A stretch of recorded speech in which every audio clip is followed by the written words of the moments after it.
할렐루야. 죽음에서 부활하신 우리 주 예수 그리스도를 찬양합니다. 부활. 이 부활이란 다시 살아났다는 말이죠. 죽음을 전제로 합니다. 자, 과학적으로 한번 죽으면 다시 살아날 수 있습니까? 불가능합니다. 가끔 기적적으로 다시 살아난 사람들의 이야기가 들리죠. 근데 그런 분들은 좀 더 세월이 지나가면 어떻게 됩니까? 다시 죽습니다. 그런데 우리 주님은 부활한 이후 다시 죽지 않고 하늘로 승천하셨습니다. 우리 크리스찬들은 죄인들을 위한 주님의 죽으심 그리고 장사되심, 부활하심을 믿습니다. 이 내용이 바로 복음의 핵심입니다. 자, 부활하기 위해서는 죽음이 전제되어야 하는데 예수께서 역사적으로 확실히 죽었나요? 우리는 그렇게 믿고 신앙을 고백하고 있습니다. 성경의 사복음서를 읽어보면 주님의 죽으심과 그 다음에 장사지난 내용 명확하게 기록하고 있습니다. 성경이 그 역사성을 증명하고 있습니다. 자, 예수님께서 금요일에 죽으셨죠? 십자가에서 고난과 죽임을 당했고 로마 군병이 주님의 옆구리를 창으로 찔러 물과 피가 흘러 주님께서 확실히 죽으셨음을 증명했습니다. 자, 주님께서 금요일날 오후 3시에 죽으셨습니다. 그리고 이제 몇 시간만 지나면 안식일이 시작됩니다. 안식일은 금요일 저녁부터 토요일 저녁 되기 바로 그 전 시간입니다. 안식일이 시작되면 유대인들은 장례를 치르지 못합니다. 자, 그러니까 오후 3시에 돌아가셨으니까 좀 있으면 저녁이 되는데 아주 시간이 급박합니다. 이렇게 촉박한 상황에서 아리마대 요셉과 니고데모가 용감하게 나타나 주님의 장례를 치러드립니다. 그리고 그 장례 현장에 주님을 따르던 여인들이 있었습니다. 이렇게 여인들이 있는데 남자 제자들은 어디 갔습니까? 예수님께서 체포될 때 예수님을 버리고 다 도망쳤습니다. 성경 말씀이 얼마나 정확한지 제자들이 도망갈 것까지 구약 성경에 예언되어 있었습니다. 주님께서도 감람산에서 제자들에게 오늘 밤에 너희가 다 나를 버리리라. 기록된 바 내가 목자를 치리니 양의 떼가 흩어지리라 하였느니라. 이렇게 말씀했습니다. 자, 주님께서 제자들에게 한 이 예언의 말씀이 스가랴 13장 7절의 말씀을 인용한 것입니다. 그래서 제자들이 도망칠 것을 스가랴에서 그리고 주님께서 예언을 한 것입니다. 주님의 말씀대로 제자들이 도망친 내용이 마태복음 26장 56절에 기록되어 있습니다.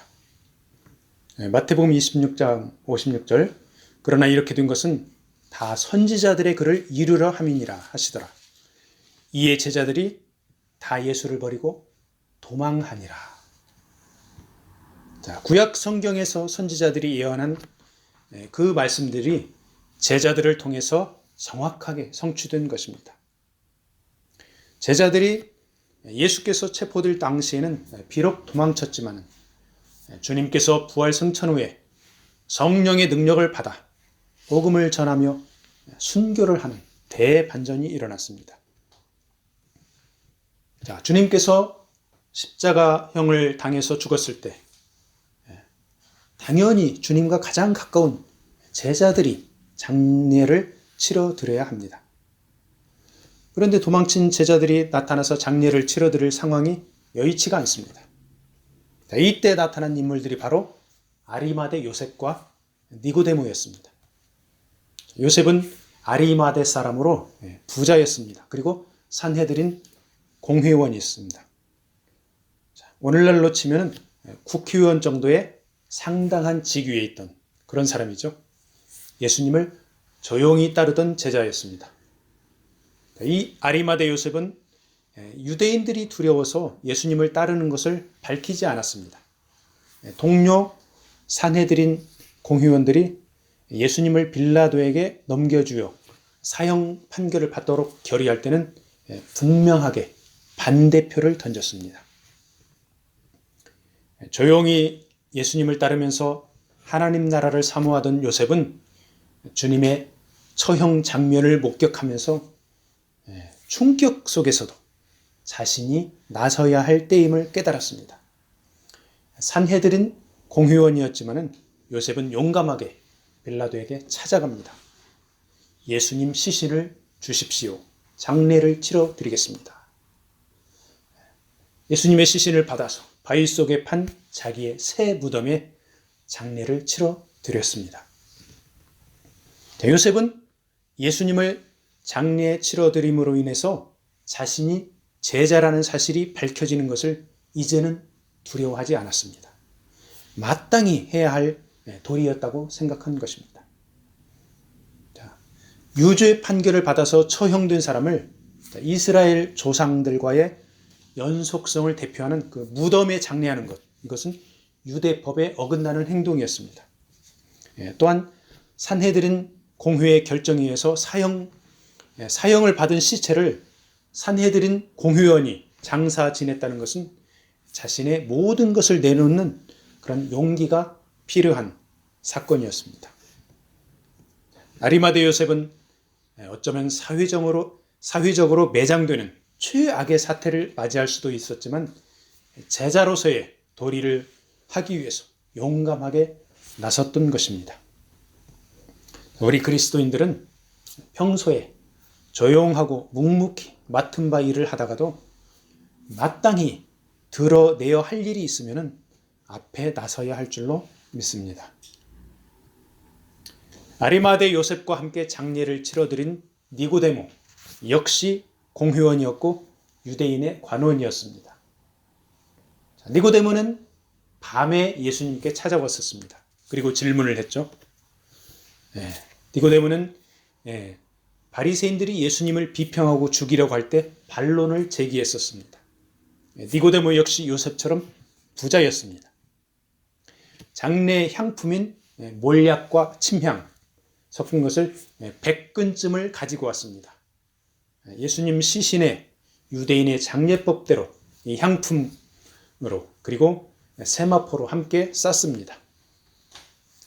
귀하고 비싼 이 장례 향품을 넘치도록 준비한 것은 그가 부자였기 때문에 가능했는데 예수께서 부자들의 묘실에 장사되리라고 이사야서에 예언되어 있었습니다.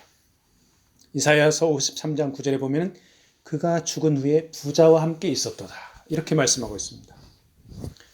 부자였던 아리마대 요셉과 니고데모는 주님 살아생전에 조용히 따랐지만 주님이 죽었을 때 안식일이 다가오는 다급한 상황에서 담대하게 나서서 최선을 다해서 장례를 치러 드렸습니다. 이렇게 예수님은 역사적으로 분명히 죽으셨고 유대인의 장례법에 따라서 확실하게 장례를 치렀습니다. 주님의 장례 절차를 막달라 마리아와 다른 마리아가 보고 있었습니다. 로마법에 의하면 처형된 자들을 위한 그 애곡이 금지되었다고 합니다. 애곡이라는 것은 슬퍼서 통곡하는 것을 말합니다. 여인들은 비통함과 절망을 참으면서 주님의 장례를 바라보고 있었습니다. 한편으로는 두 사람 이상의 증언이 법적인 효력을 가졌던 당시 상황에서 주님의 죽으심과 부활에 대한 역사적 증거를 이 여인들이 확실하게 했던 것입니다. 주님께서 죽으시고 장사된 것이 금요일인데 이제 안식일인 토요일 아침이 되었습니다. 안식일에 유대인들은 이동하는 것이 제한적입니다. 그리고 이방인들을 잘 만나지를 않습니다. 안식일에 대제사장들과 바리새인들이 빌라도의 궁정에 찾아가 예수님 제자들이 시체를 훔쳐가지 않도록 무덤을 지켜달라고 합니다. 원래 그 사두개인 출신인 대제사장들과 이 바리새인들은 서로 반목하고 질시하는 그런 집단이었습니다. 서로 앙숙이었습니다. 그런 종교 지도자들이 안식일에, 그것도 이방인인 빌라도의 궁정에 가서 예수님의 무덤을 지켜달라고 한 것을 보면은 이들이 일반 백성들의 동요를 매우 두려워했던 것으로 보입니다. 바리새인들은 죽은 자의 부활을 믿었었습니다. 그런 바리새인들이 제자들이 시체를 훔쳐가서 예수가 살아났다고 하면은 백성들이 큰 영향을 받을 것이라고 주장을 했을 것입니다. 대제사장들과 바리새인들은 빌라도의 승인하에 무덤에 인봉을 하고 경비병들로 하여금 지키도록 했습니다. 대제사장들과 바리새인들의 이러한 노력들, 역설적으로 주님의 죽으심과 부활하심을 역사적으로 증거하는 그런 결과가 되었습니다. 자, 안식 후 첫날, 그러니까 주일 새벽이 되었습니다. 새벽이 되자 막달라 마리아와 다른 마리아가 예수님 무덤에 다시 찾아왔습니다. 주일 새벽에 무덤에 찾아간 여인들에 관한 그 사복음서의 내용을 이렇게 쭉 보면은 마리아와 그다음에 야고보의 어머니 마리아, 그리고 살로메, 그리고 여인들이라는 표현들이 나옵니다. 그러니까 몇 명의 여인들이 예수님 무덤에 주일날 새벽에 찾아간 것입니다. 그런데 이 사복음서의 내용들의 공통점을 보면은 여인들만 나오지 남자 제자들은 나오지 않습니다. 예수님 공생의 3년 반 동안 12명 남자 제자는 물론 여자 제자들도 동행을 하면서 사역을 함께하고 물질로도 섬기고 여러 가지 봉사활동을 하고 이렇게 함께 동역을 했습니다.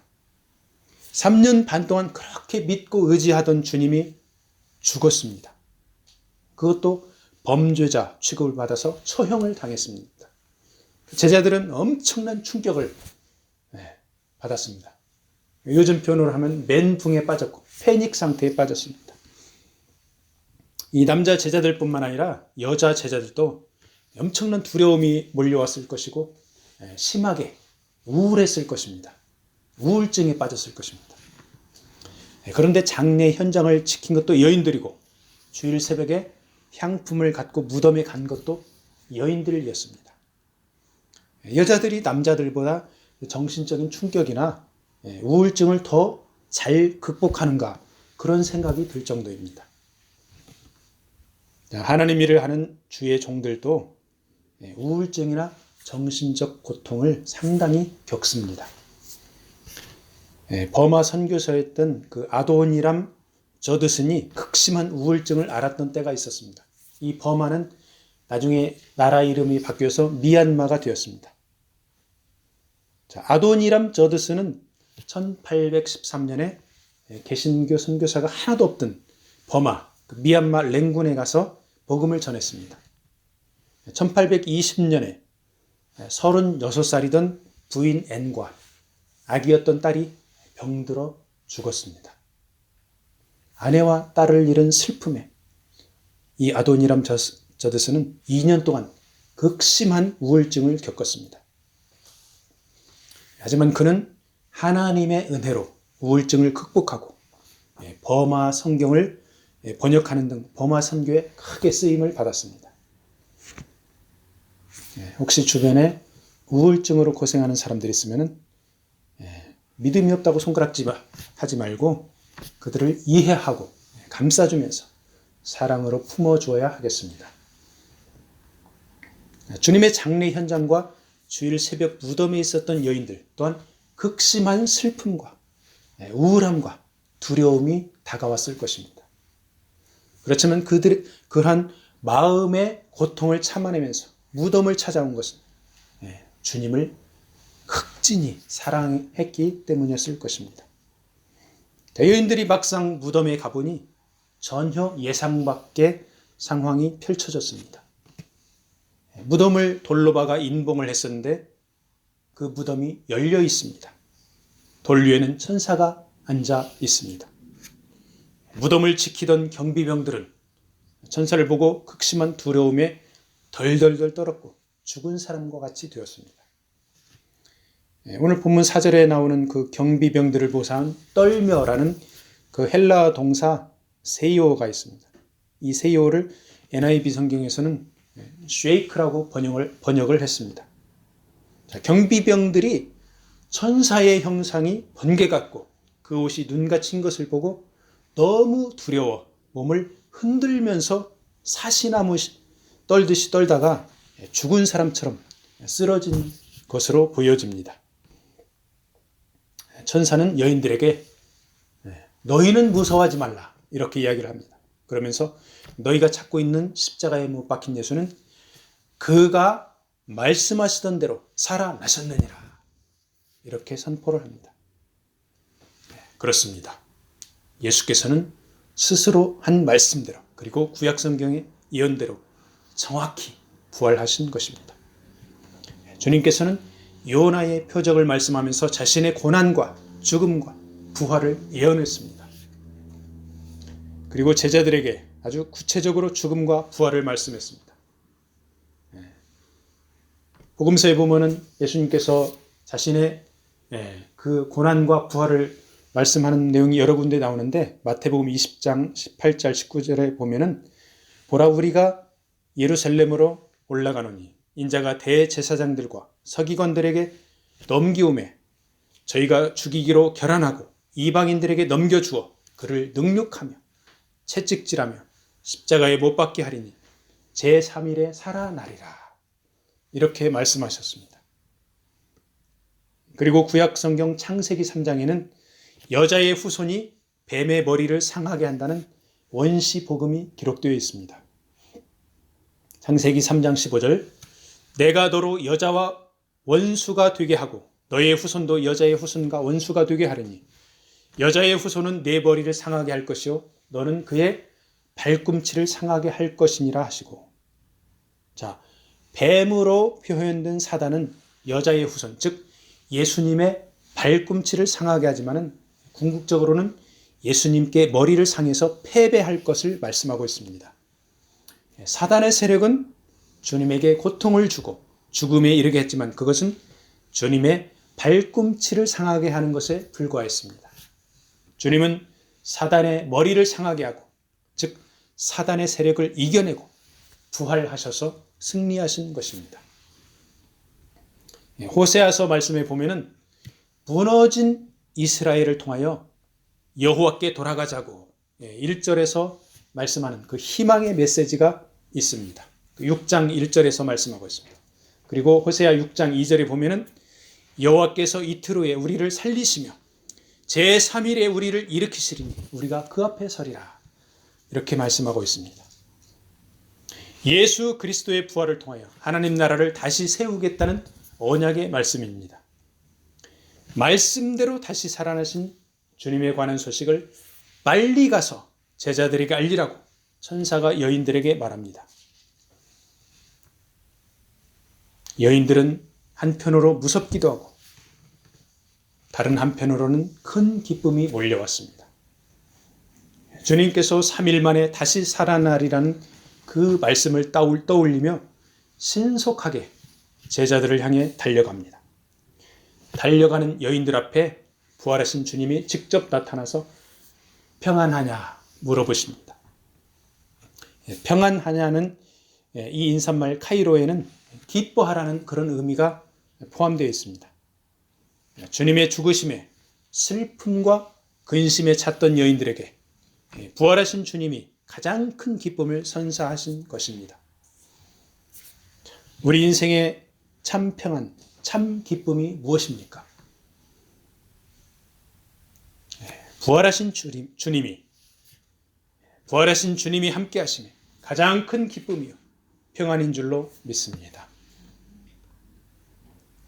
부활하신 주님을 만난 여인들은 주님의 발을 붙잡고 경배합니다. 이전에 동행하며 섬겼던 그 예수께서 죽음의 세력을 극복하고 부활하신 메시아인 것을 더 확실히 깨닫고 주님을 경배한 것입니다. 우리 인생의 참 목적이 무엇입니까? 바로 주님 예수 그리스도를 경배하고 찬양하는 것입니다. 모든 영광과 찬송을 성부, 성자, 성령 삼위일체 하나님께 돌려드리는 것입니다. 이사야 선지자는 인간의 목적을 이렇게 말씀하고 있습니다. 이사야 43장 21절 말씀에 이 백성은 내가 나를 위하여 지었나니 나의 찬송을 부르게 하려 함이니라. 죄인들이었던 우리가 예수 그리스도의 고난과 죽으심과 부활로 하나님 나라 백성의 신분을 회복하고 하나님을 찬양하고 영광을 올려드리니 이것이 바로 그리스도인의 진정한 본분이고 진정한 목적인 것입니다. 아멘. 말씀을 마무리하겠습니다. 부활하신 주님은 충격과 슬픔과 우울함에 빠진 제자들을 만나 주셨습니다. 그리고 제자들은 회복되었습니다. 주님은 하늘로 승천하시면서 대위임령 Great Commission을 제자들에게 주십니다.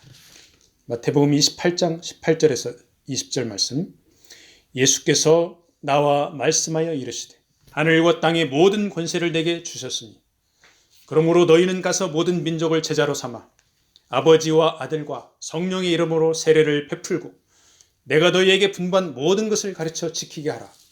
볼지어다 내가 세상 끝날까지 너희와 항상 함께 있으리라 하시니라.